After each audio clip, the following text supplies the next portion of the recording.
Hello everyone. Today we will solve multiple choice question exercise. Chapter 6 की है ना, introduction to Euclid geometry, जो कि पेज नंबर 190 पर दे रखी है। क्योंकि इस एक्सरसाइज का मल्टीपल चॉइस क्वेश्चन की इन्होंने कोई भी नेम नहीं दिया है कि थर्ड 6A है 6B, तो बस खाली मल्टीपल चॉइस क्वेश्चन करते हैं। Page number 190, class 9th RS Agarwal math. Question first है, an ancient Indian the shape of altars used for household rituals were। अब ये होती क्या चीज़ है, पहले हमें अल्टर्स है ना, ये होता है पूजा की सामग्री रखने के लिए। मान लो आप चौकी वगैरह जो होती है ना, तो पहले जो पुरानी इंडिया की प्राचीन सभ्यता में हम लोग कैसी शेप की यूज करते थे जिसमें पूजा का सामान रखते थे, है ना। तो ये इसका आंसर है, स्क्वायर होती थी वो शेप या फिर सर्किल, जो कि ऑप्शन बी में दे रखा है। जितने भी चर्च मंदिर वगैरह में पूजा की जो सामग्री रखी जाती है ना, घरेलू फंक्शन जो होते हैं, जिसे रीति रिवाज बोलते हैं ना, वो उसमें सामान, पूजा का सामान किसमें रखते थे? चौकियों पर रखते थे हम हिंदुओं में, है ना। तो वो क्या होती थी? सर्किल या स्क्वायर। भी आजकल भी कथा वगैरह होती है या शादी होती है ना, तो आपने देखा हो दरवाजे से बोलते हैं, लड़का हिंदू राज्य में बता रहा हूँ मैं, तो चौकी में बैठता है। वो ज़्यादातर वो चौकी स्क्वायर शेप की होती है, रेक्टेंगल वाली भी नहीं, ज़्यादातर स्क्वायर शेप की। अभी भी स्क्वायर शेप की चौकियाँ चलती हैं। Now second, ancient Indian altars with combination of shape like rectangle, triangle and trapeziums were used। इस तरह की भी चलती थी, बता रहे हैं प्राचीन भारत में क्या रेक्टेंगल, ट्रायंगल और ट्रेपेजियम की शेप चलती थी। ये किस लिए चलते थे? ये चलते थे पब्लिक के लिए। जो पब्लिक राइटुल्स हैं, यानी कि सामूहिक रीति रिवाज होते हैं ना, उस टाइप में। बस सी बात है। तो आंसर इसका हो गया। ये सारे के सारे इसका आप अगर फर्स्ट पेज पढ़ोगे, क्या नाम है इसका, इंट्रोडक्शन टू यूक्लिड ज्योमेट्री, जो कि पेज नंबर है कितना, 179। इस पेज में सब कुछ दे रखा है। ये शुरू के 8-10 क्वेश्चन पूरे इसी पेज में हैं। तो आंसर इज पब्लिक।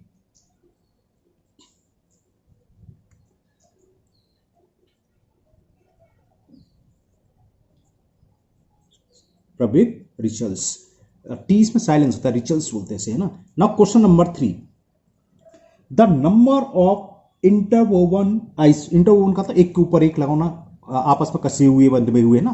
तो ये पूछा आइसोलेसिस ट्रायंगल इन श्री यंत्र। हो सकता है आपके घर में श्री यंत्र हो। कुल देखो, श्री यंत्र कहाँ होता है? हिंदुओं में यूज होता है ना, और हिंदुओं में 9 और 11 बहुत ही शुभ मानी जाती है ना। तो अगर आपने श्री यंत्र देखा है तो देखना उसमें 9 आइसोलेसिस ट्रायंगल होते हैं। तो 9 ऑप्शन हमें दे रखा है सी में, तो इसका आंसर होगा सी। ओके, थर्ड का सी कहां गया? 9। Option C is the correct answer. C है ना, तो C is the correct answer. 9 isosceles triangle होते हैं श्री यंत्र में। Next question number 4, in Indus valley civilization the brick used for construction. जो ईंटें यूज होती थी कंस्ट्रक्शन के लिए, उसका रेशो होता था 4:2:1। 4:2:1। अब जो भी ऑप्शन में दे रखा हो, ऑप्शन बी में दे रखा है, इस तरीके से ना देखिए, वो ये दे रखा है 4:2:1। तो B is the correct option of question number 4। Now question number 5, into how many chapter was the famous the element divided by Euclid। the elements नाम की जो बुक लिखी थी यूक्लिड ने, उसको कितने चैप्टर में, मैं अभी इंट्रो पढ़ रहा था उसका फर्स्ट पेज, उसमें दे रखा है 13 चैप्टर। तो 13 चैप्टर ए ऑप्शन में दे रखा है, तो option A is the correct option. ठीक है ना। कौन सी बुक थी? द एलिमेंट नाम से बुक थी। उसमें कुल कितने चैप्टर हैं? 13 चैप्टर, जिसको यूक्लिड ने डिवाइड करा हुआ 13 चैप्टर में। तो 5 का हो गया answer A. Now 6 option, Euclid belongs to the country. ये तो शायद आप लोगों को पता होगा। यूक्लिड, सुकरात, पाइथागोरस, ये सब कहां के थे? ग्रीस के। तो ये है option B is the correct option of question number 6। Now next question number 7, Thales belongs to the country. Thales किस कंट्री से बिलोंग करते हैं? अभी हम डिस्कस करा था, ये भी ग्रीस के हैं। इसमें Greece first India, second Egypt, C option में दे रखा है। सेवेंथ का option C is the correct option. Okay, now 8, Pythagoras was a students of. Pythagoras किसके थे? थेल्स के थे। पाइथागोरस ने पाइथागोरस प्रमेय है ना, और थेल्स थ्योरम भी आप लोग पढ़ोगे 10th क्लास में, ठीक है ना। तो पाइथागोरस थेल्स के थे। थेल्स किसमें दे रखा है देखना मुझे। Pythagoras was students of Euclid, B में दे रखा, ऑप्शन बी। तो option B is the correct option of question number 8। Answer is Thales. Now 9th question. Question 9 is, which of the following need a proof? Exams postulate, ये तो already बताया था हमने, self evidence होते हैं ना, इसको कोई जरूरत नहीं है। फिर डेफिनेशन, डेफिनेशन की कोई जरूरत नहीं। थ्योरम, तो डी आ गया। थ्योरम को हमें नीड होती है प्रूव करने की। तो option D is the correct option. Answer is theorem. D option is the correct option. Theorem को प्रूव करने की नीड होती है। Now 10th question, the statement that the lines are parallel if they do not intersect is in the form of definition, axioms, postulate, theorem। axiom है नहीं, postulate है नहीं, theorem है नहीं, definition है। पैरेलल लाइन की डेफिनेशन क्या होती है? अगर वो एक दूसरे को इंटरसेक्ट ना करें तो वो पैरेलल लाइन कहलाती है। वो इसमें कह रहा है। तो ये किसकी फॉर्म है? डेफिनेशन की, जो कि हमें ऑप्शन ए में गिवन है। तो option A, a definition is the correct option। Question number 10 का ए ऑप्शन करेक्ट ऑप्शन है। Now question number 11, Euclid state that all right angles are equal to each other in the form of definition, exam, postulate, proof. क्या है ये? Postulate है, fourth postulate है ना, हमने ये बताया था, ये बहुत इंपॉर्टेंट है, अक्सर पूछे थे, राइट द फोर्थ पोस्टुलेट। तो क्वेश्चन नंबर 11 का आंसर हो गया सी, क्योंकि सी में दे रखा पोस्टुलेट।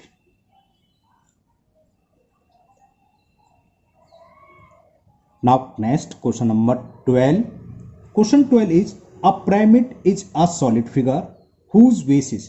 पिरामिड क्या होता है? उसका बेस तो कोई भी हो सकता है, ट्राइंगल भी हो सकता है, तो वो ट्राइंगुलर पिरामिड कहलाते हैं। जैसे टेट्राहेड्रन भी बोल देते हैं। स्क्वायर होगा तो स्क्वायर पिरामिड, है ना, तो कुछ भी हो सकता है। तो यानी कि बेस होगा इसका एनी पॉलीगन, और साइड्स की जो सरफेस होती है वो पिरामिड में हमेशा ट्रायंगल होती है। लेकिन बेस ट्रायंगल भी हो सकता है, स्क्वायर भी हो सकता है, हेक्सागन भी हो सकता है, पेंटागन भी हो सकता है, कोई भी हो सकता है। तो क्वेश्चन नंबर 12 का आंसर हुआ इसका, a pyramid is solid figure whose base is D, any polygon. D में दे रखा है एनी पॉलीगन। तो answer D is the correct, any polygon. अगर आपको ये पिरामिड्स वगैरह देखना है तो मैंने इसकी फेस वीडियो बनाई हुई है, क्लास 8th की, है ना, पिरामिड वाला, सॉलिड वाला जो चैप्टर उसमें देखना। मैंने उसमें सारे पिरामिड्स दिखाए हुए हैं, ये भी दिखाए हुए हैं पिरामिड्स कैसे कैसे हैं, टेट्राहेड्रन, स्क्वायर पिरामिड, है ना, सब दिखाए हुए हैं, तो आप देख सकते हैं। Now next question number 13, the side face of A pyramid. अभी बताया साइड फेस हमेशा ट्रायंगल होती है, ट्रायंगल होगी तभी ऊपर जाके एक पॉइंट पर मीट होंगे। पिरामिड क्या होता है? नीचे से तो साइड आएंगी, ऊपर जाके एक पॉइंट पर होता है ना, तो ये होंगी ट्रायंगल। तो देखिए क्या ऑप्शन दे रखा है, the side face of a pyramids are triangle. Option A में दे रखा है, तो option A is the correct option, triangle. Now 14, the number of dimension of a solids. Solids क्या होती हैं? सॉलिड्स होते हैं जो स्थान घेरता है, यानी कि जिसमें हाइट हो। तो इसमें कितनी होती है? 3 डायमेंशन, है ना, जिससे लेंथ, ब्रेथ एंड हाइट बोलते हैं, लेंथ, ब्रेथ एंड हाइट। तो 3 डायमेंशन होंगी सॉलिड्स में। जैसे सॉलिड्स क्या है, कुछ भी सॉलिड्स जैसे बताया ना, क्यूब, क्यूबॉइड, स्फीयर, जो फुटबॉल वगैरह, ये सब सॉलिड्स हैं। इनमें 3 डायमेंशन होते हैं, लेंथ, ब्रेथ एंड हाइट। तो क्वेश्चन नंबर 14 का सी ऑप्शन में दे रखा है 3, फर्स्ट में 1, बी ऑप्शन में 2, सी में 3। तो 14 का आंसर हो गया C. Now next question number 15। Question 15 is, the number of dimension of surface. Surface का मतलब प्लेन, जैसे ये पेपर है मेरे पास, तो इसमें कितनी डायमेंशन है प्लेन है? एक लेंथ होती है और एक ब्रेथ होती है, यानी कि 2 डायमेंशन। देखिए किसमें दे रखा है, the number of dimension surface is, option B में दे रखा है। तो option B 2 dimension is the correct answer. Now next question number 16, how many dimension does a point है? पॉइंट क्या होता है? ये हो सकता है आपको दिखा भी ना हो ना, ये पॉइंट होता है। तो पॉइंट की ना लेंथ होती है ना ब्रेथ होती है, तो इसमें 0 डायमेंशन होती है, कोई डायमेंशन नहीं होती, जो कि हमें ऑप्शन ए में गिवन है। तो option A is the correct option of question number 16। Boundary of solids are, जैसे क्यूबॉइड है तो क्यूबॉइड की बाउंड्री चारों तरफ क्या होती है? वो सरफेस कहलाती है। तो आंसर हो जाएगा सरफेस। क्यूबॉइड से मतलब नहीं है कोई भी सॉलिड्स हो, क्यूब हो, क्यूबॉइड हो, कोन हो, वो सब पिरामिड हो, वो उनकी बाउंड्री कैसी होती है? हमेशा सरफेस होती है। तो boundary of solids are, A option में लाइंस, बी में कर्व, सी में सरफेस। तो आंसर मिल गया इसका C. C is the correct answer, surfaces. Now next question number 18 ही आ जाएंगे, 2-3 बच्चे हैं, मल्टीपल चॉइस क्वेश्चन नहीं कर देते हैं। Question number 18, question 18 is boundary of surface are. अब देखो बाउंड्री और सरफेस क्या होती है? एक लेंथ और एक ब्रेथ है ना, तो इसको हम कर्व बोलते हैं, कर्व होती है ये। तो कर्व में कुछ आंसर कौन सा दे रखा? बी में दे रखा। ये क्या होता है? 1 डायमेंशन होती है इसकी बाउंड्री, तो ही ये है ना, इसको कैसे भी कर लो आप, 1 डायमेंशन है ये, और ये इसकी लेंथ, ये 1 डायमेंशन, 1 डायमेंशन को हम कर्व बोलते हैं ना, तो ये हो जाएगी कर्व। तो 18 का B option is the correct option, curves. Now question number 19, the number of plane passing through 3 non collinear points. 3 points हैं, इनसे कितने प्लेन पास होते हैं? प्लेन एक तरीके से होता है पेपर है ना, तो 1 प्लेन मतलब सरफेस एरिया जिसे बोलते हैं, सरफेस जिसे बोलते हैं, प्लेन प्लेन होता है सरफेस की तरह, तो एक होगा 1 and only 1। Question number 19, option A में 4, बी में 3, सी में 2, डी दे रखा है। तो option D is the correct option. 1 plane can be passes, और एक ही होता है सिर्फ, 3 नॉन कोलोनियल पॉइंट से एक प्लेन पास होता है। नाउ क्वेश्चन नंबर 22, क्वेश्चन 20 है एग्जाम्स आर एज्यूम। डेफिनेशन पहला ऑप्शन, सेकंड दे रखा है थ्योरम, थर्ड दे रखा है हमें universal truth specific to geometry. Specific to geometry वो क्या कहलाते हैं? पोस्टुलेट। तो डी बचा ऑप्शन, तो डी हो गया। क्या है? यूनिवर्सल ट्रूथ बिल्कुल होता है in all branches to mathematics, ठीक है, बिल्कुल ठीक है, तो यही हो गया। स्पेसिफिक टू ज्योमेट्री होते हैं वो कहलाते हैं पोस्टुलेट, है ना। तो डी में दे रखा मैं यूनिवर्सल ट्रूथ, एग्जाम हो चाहे पोस्टुलेट हो, यूनिवर्सल ट्रूथ तो होती हैं, लेकिन पोस्टुलेट स्पेसिफिक टू ज्योमेट्री में होते हैं और एग्जाम्स सभी ब्रांच में होते हैं। तो truth in all branches of mathematics, ये ऑप्शन करेक्ट ऑप्शन है। Now next 21, question 21 is which of the following is a true statement. A statement क्या दे रखा है, सुनिए ध्यान से। The flow and a wall of a room are parallel. देखिए जिस रूम में आप बैठे इस वक्त वीडियो देख रहे हैं, उसका फर्श और उसके बराबर वाली दीवार क्या पैरेलल है? कोई सी भी वॉल ले लो, कोई पैरेलल हो, ये आपस में क्या होती है? Perpendicular. This statement is not true. B option देखते हैं, the ceiling and a wall. और अपनी छत देखिए, सीलिंग का मतलब छत ये जानते हो, और कोई भी वॉल देख लो, ये भी फर्स्ट ऑप्शन की तरह है, इसमें भी क्या होंगे? हमेशा परपेंडिकुलर, पैरेलल नहीं है, तो ये ऑप्शन भी गलत।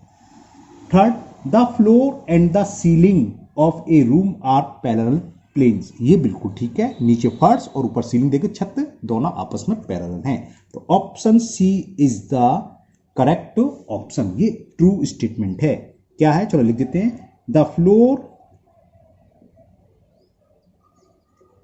And the ceiling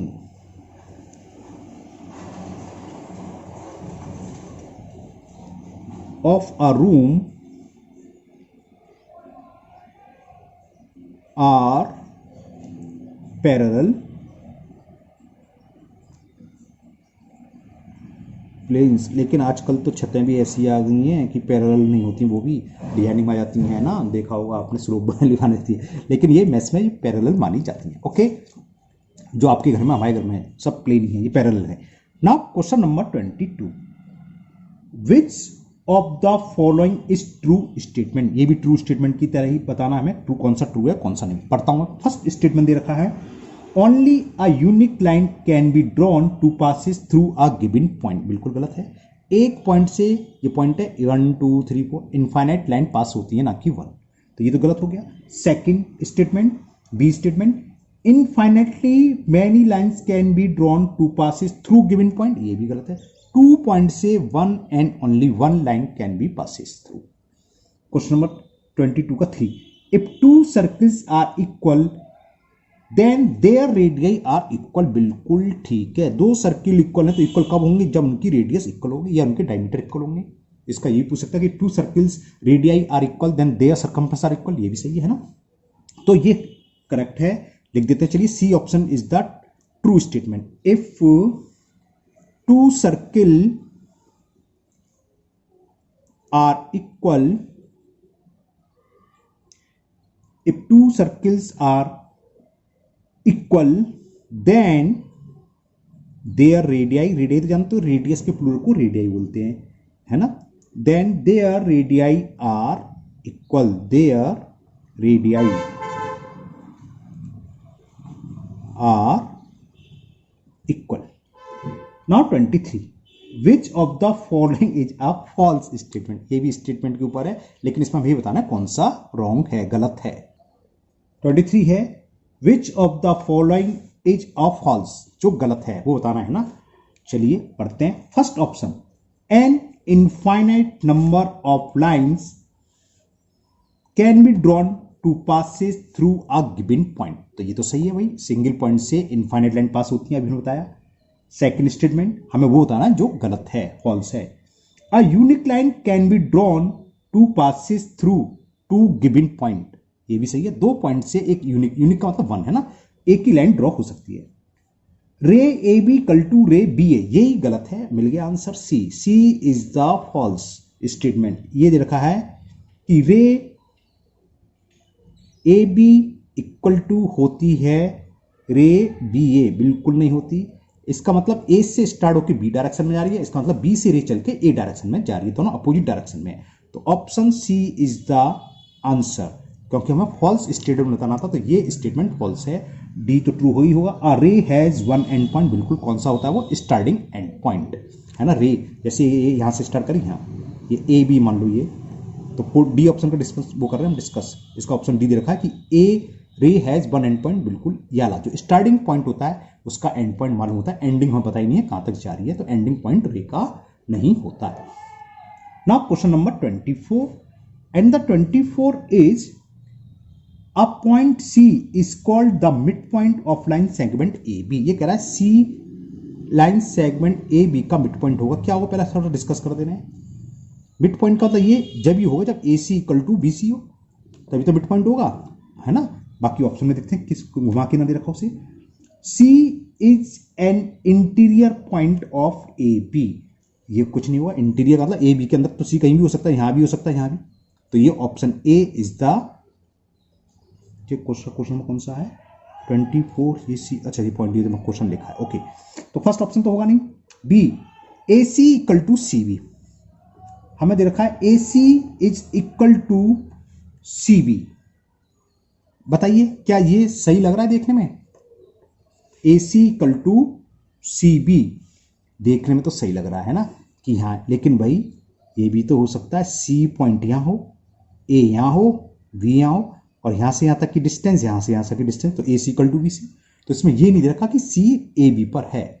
clear? C A B के इंटीरियर होना चाहिए, तब A C equal to B C. A C equal to B C तो यहां हो जाएगा। क्या होता है, जल्दी में पढ़ के फिगर बनाई और जल्दी से हमने आंसर लगा दिया बी, तो ये बी ऑप्शन, इसमें पूरी इंफॉर्मेशन नहीं है। A C equal to C B तो होगा, लेकिन ए C equal to C B तो ऐसे भी हो सकता है कि सी लाइन पर ही नहीं है, तो इसलिए B option is not answer. Option C, C is an interior point of A B, मिल गया, यही दे रखा, such that A C equal to C B. Answer इसका ऑप्शन सी होगा। C is the correct option. Option क्या है सुन लीजिए दोबारा, सी क्या, ए सी ए बी के इंटीरियर होगा, वही लिखा हुआ है यहां। C is an interior, interior point है, इंटीरियर मतलब ए और बी के अंदर, यानी कि लाइन ए बी पर है, ठीक है ना। और क्या कंडीशन वो भी दे रखी है, सच date,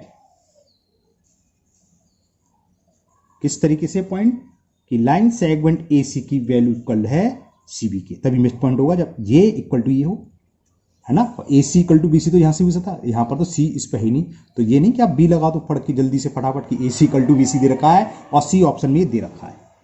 now question number 25। 25 question ये है, a point C is set to lie between point A and B. Point C is set to lie between point A and B if A C equal to C B, तो वही गलती हो जाएगी, यही वाला point यही है, इसको घुमा के बोल दिया, यही तो क्वेश्चन है बिल्कुल। क्या करा है, a point C is set to lie between point A and B, भाई मिड पॉइंट नहीं करा, ये करा है कि पॉइंट ए और बी के बीच में लाई होगा। तो कब होगा, जब इसमें थे तो A C plus C B equal to क्या हो, ए बी। यहाँ A C equal to B C नहीं, मिड पॉइंट नहीं करा, केवल पॉइंट करा। दोबारा सुन लो, a point C is set to lie between, between का मतलब मिडिल नहीं, इन दोनों के बीच में कहीं भी हो सकता है ना, points A and B. If A C equal to C B नहीं होगा, ये तो मिड पॉइंट की कंडीशन, और मिड पॉइंट की भी नहीं है, मिड पॉइंट की तो हमने कहा था कब होती है, जब सी इसके अंदर हो। Second, A C plus C B equal to A B. अब देखो यहां पर भी वो कंडीशन आ जाती है, देखो कहीं हम पॉइंट यहां लेना है कि ए सी और यहां ले लिया बी सी, और ए सी प्लस बी सी, कोई ऐसी कंडीशन आ जाए कहीं पर कि जी बराबर बैठे, तो ये भी नहीं माना जाएगा, ऑप्शन माना जाएगा इसमें C. Point A C and B are col, बिल्कुल एक्यूरेट डेफिनेशन दी है, ए सी बी अगर कोलोनियर होंगे तभी सी ए और बी के बिटवीन में होगा। क्लियर है, इसमें जो बी ऑप्शन दे रखा है ना, ये भी आंसर में आ जाता है, उन्होंने ऑप्शन बी गलत दे रखा है, हम बता देते हैं कैसे हो सकता है वो। A C plus C B equal to A B, देखो A C plus C B equal to A B, तो ये ए की कंडीशन, अगर हमें अभी आपको ऐसे समझा रहा था कि ए सी यहाँ है और बी सी ना है, तो एक ट्रायंगल बनेगा, तो A C plus B C equal to A B हो ही नहीं सकता। आप एक प्रॉपर्टी होती है, the sum of two sets of triangle is always greater than, और यहाँ इक्वल दे रहा है, तो यानी कि सी 100% यहाँ होगा, तो ये कंडीशन उन्होंने गलत दे रखी है। कौन सी, A C plus C B तो नहीं लिख रहा, हाँ ए सी प्लस सी बी तो कोई बात नहीं है, A C plus C B equal to A B, इससे भी प्रूफ होता है कि ये कोलोनियर हैं। तो लेकिन इसमें एक ऑप्शन में सीधे दे रखा है, कौन सा, सी, तो C option is the best answer, तो सी आंसर पर आप टिक लगाइए। Point A C and B are collinear, ये इस बात समझ में आ रही है मैंने क्यों करा है। देखो आप एक ट्राई करना, एक लाइन सेगमेंट ले लेना 6 सेंटीमीटर, कुछ भी ले लेना, अब यहां पर एक पॉइंट ले लो सी, तो ये 2 ले लीजिए 4, तो A C plus B C add करोगे 6 आ जाएगा। अब इस पॉइंट को यहां से 2 सेंटीमीटर पर कहीं भी ट्राई करना, और बी से 4 सेंटीमीटर बैठेगा नहीं, यही बैठेगा, क्योंकि 2 लाइन का सम यहीं आएगा, तो वो भी सही है ऑप्शन जो दे रखा है ना मैथ के हिसाब से। लेकिन एक हमें क्यों ए सी बी कोलोनियर, तो 100 कोलोनियर का मतलब ये होता है एक सीधी लाइन में हो, तो सी 100% इस पर होगा ही, वो ऑप्शन में देना नहीं चाहिए था। Question number 26, Euclid which exams illustrate the statement that when, यहां दे रखा है कि x plus y is equal 15, ये दे रखा है, then x plus y plus z is equal to 15 plus z। करा क्या समझ रहा है, इक्वल से 2 और z दोनों में इक्वल नंबर ऐड करा, तो कौन सा एग्जाम सारा, equals are added to equals, whole are equal. तो इस पर पूछा है कौन सा एग्जाम्स है, ये कौन सा एग्जाम्स होता है, ये होता है second exams. Second exams, exams का आपको सीधे ऑर्डर से मालूम है, फर्स्ट एग्जाम्स कौन सा है, सेकंड कौन सा है, थर्ड कौन सा है ना। क्या होता है, if equal added to equals the whole are equal, अगर इक्वल में 2 इक्वल है उसमें इक्वल नंबर ऐड करें तो होल इक्वल होता है, हमने समझाया था ऐसे है ना। तो 26 सेकंड बी में दे रखा है, ऑप्शन बी में, option B is the correct option, second exams है ये। Now last question of this exercise, question number 27, A is of the same age as B and C, ये कह रहा है ए की एज बी के और सी के इक्वल है। यूक्लिड्स विच नहीं, ए बी एंड सी द्वारा पढ़ लेता हूं। A is of the same age of B and C, नहीं बी है खाली इतना, और फिर आगे करा and B and C is the same age of B. अच्छा सॉरी मैं उल्टा पड़ गया, दोबारा समझो ना। A is the same age of B, A की एज बी के इक्वल है, एंड सी, और सी की जो एज है सेम है बी के। अरे ये कौन सा हो गया? If two things are equal to same another things, तो things are equal to one another वाला एग्जाम से, ये कौन सा एग्जाम से ये पूछा होगा इसमें? यूक्लिड्स विच एग्जाम्स, हाँ, illustrate the relative age A and C, तो ए और सी की भी आपस में क्या होंगी? इक्वल। कौन सा एग्जाम्स होता है ये? फर्स्ट एग्जाम में यही था, क्या था ध्यान नहीं है? Things which are equal to same things, things which are equal to same things are equal another, तो ए की एज ए के सी के इक्वल होगी। तो इसमें ऑप्शन ए में दे रखा है, ऑप्शन ए में फर्स्ट एग्जाम्स लिखा हुआ है, तो फर्स्ट एग्जाम्स का ही ये एग्जाम्पल था। तो आंसर इसका option A is the correct option. तो ये मल्टीपल चॉइस क्वेश्चन वाली एक्सरसाइज आपकी कंप्लीट हुई। नेक्स्ट कल से हम बहुत इंटरेस्टिंग टॉपिक शुरू होने वाला है, लाइंस एंड एंगल। कल उसका इंट्रोडक्शन का वीडियो अपलोड करेंगे। उसके बाद अब आगे बहुत ही इंटरेस्टिंग चैप्टर हैं, लाइंस, एंगल, ट्राइंगल, सारे इस तरह के है ना। तो मुझे उम्मीद है ये सभी क्वेश्चन आपको बहुत अच्छे से समझ में आ गए होंगे। फिर भी अगर किसी क्वेश्चन में कोई डाउट है तो आप कमेंट बॉक्स में कमेंट करके पूछिए, मैं उसको दूर करने की पूरी कोशिश करूंगा। अगर पहली बार चैनल पर आए हैं तो चैनल को सब्सक्राइब करना भूलें, साथ ही साथ बेल आइकन जरूर प्रेस करें, जिससे आगे जो भी वीडियो अपलोड होगी उसका नोटिफिकेशन आपको मिलेगा और वो वीडियो आपकी मिस नहीं होगी। इस वीडियो को अपने दोस्तों को भी शेयर करें, जिससे वो भी इसका फायदा उठा सके। और हाँ, मैंने एक नया चैनल और बनाया हुआ है, जिसका लिंक मैं आपको नीचे डिस्क्रिप्शन बॉक्स में देखूंगा, वहां भी ये सभी वीडियो आपको मिलेगी। वहां पर आप बिना ऐड के सारी वीडियो देख सकते हैं। ओके, फिर मिलते हैं नेक्स्ट वीडियो में। Thank you, have a nice day.